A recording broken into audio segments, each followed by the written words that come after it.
The style of cottage gardening we employ here in Norfolk means your borders aren't going to be the tidiest at all times of years. It's true to say that proper cottage gardening requires an element of messiness and things being left to go to seed if you're going to have that succession of plants year after year.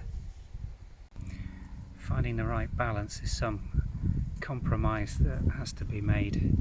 At certain times of year it's easier to see where you need to make these compromises than at others. We showed you these oxeye daisies earlier in the year. They give an absolutely spectacular display of flower, but they also set an enormous amount of seed. Just look in here, that is all oxeye daisy seedling. Now obviously you can't retain all of that, it's impossible to do so.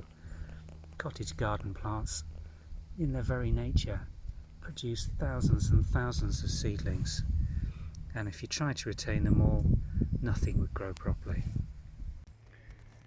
September's a great time of year to start dictating your boundaries, and here's a great example of one of our edges which has almost been lost by the infill of young seedlings growing away. This makes the management of the lawn and the edge almost impossible. So at this time of year we're going to be pretty brutal, and we're going to remove most of this young plant growth along the edge of this border to give us a nice clean edge. We're going to do the same within the body of the border, trying to determine where the boundaries should be between clumps of plants and the young seedlings.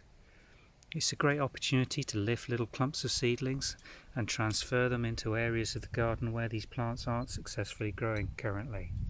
But the majority of these seedlings you're going to have to sacrifice or give away to friends or family. But bear in mind, when you've cleared a little area like this, what you've effectively done is create a new seed bed. That's going to be teeming with those thousands of seeds coming from these mature plants just above. So, to stop that happening and you being back in the same situation in a little over 6 weeks, now's a great opportunity to bring some compost off your compost heaps, some mature fresh compost, and give this border a top dressing. That'll act as a mulch. The compost will keep the light out and off the seedlings to prevent them from germinating immediately, and the nutrients will gradually feed back into this soil, be taken down by the worms and other insect life in here to feed these plants in the coming season.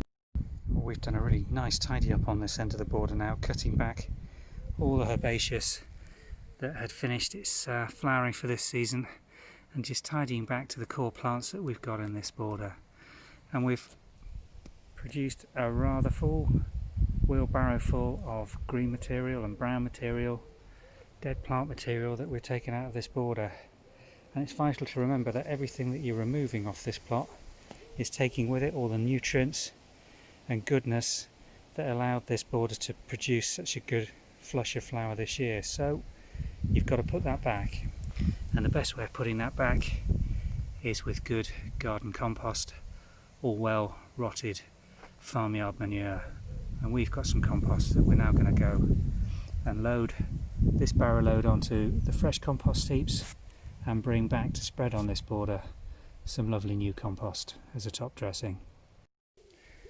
Come across the way now, and this is the horse manure pile that I was telling you about. Now you might look at this and think that's not a pile of horse manure. Well, no, it isn't anymore. It's really well rotted horse manure. This pile was picked off this 10-acre field by the people keeping horses here, and it's been here for about 5 years now. And over that time it's gone from being around this high, 5 or 6 feet, and it's sunken right down, and now when I dig into it you can just see coming out the bottom there's our subsoil level, and all this top 14 inches is beautifully rotted horse manure. Now we've got stuff growing in this, and that's a sure sign that it's safe to put onto the borders as a top dressing. And what I'm going to do is mix this 50-50 with garden compost out of the compost heaps and just top dress this as deeply as I can onto those borders we've just kept, and that should really put some nutrients straight into this soil next year. Now I know what you're thinking, he's alright living on a farm with great big piles of horse poo that are well rotten down and compost heaps all over the place. But I bet you've driven past in the country a couple of dozen places in the last 6 months with bags of horse poo outside.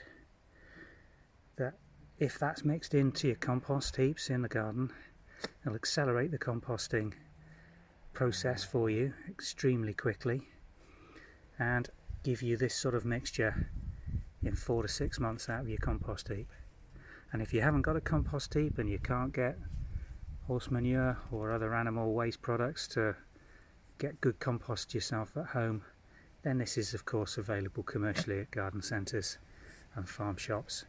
So there's no reason why, if you want to keep your borders looking really good, you can't get hold of a simple or similar sort of top dressing material that will add nutrients and minerals back into your soil and really act as a conditioner at this time of year. So I'm just going to continue top dressing this border as best I can. Going to work as much of this material on as I can. You'll be amazed how quickly it disappears into the soil. Over the course of the next 2 to 3 months this will almost completely disappear as the worms pull it down, and that really gets it down where it's needed amongst the roots of all these cottage garden plants and the roses on the trellis that you hopefully watched us pruning. They're going to get some benefit from all this as well, and that's a brilliant way of really keeping the vigorous, fresh, young, strongly growing plants that you want to ward off diseases and give you lovely flushes of flower next year.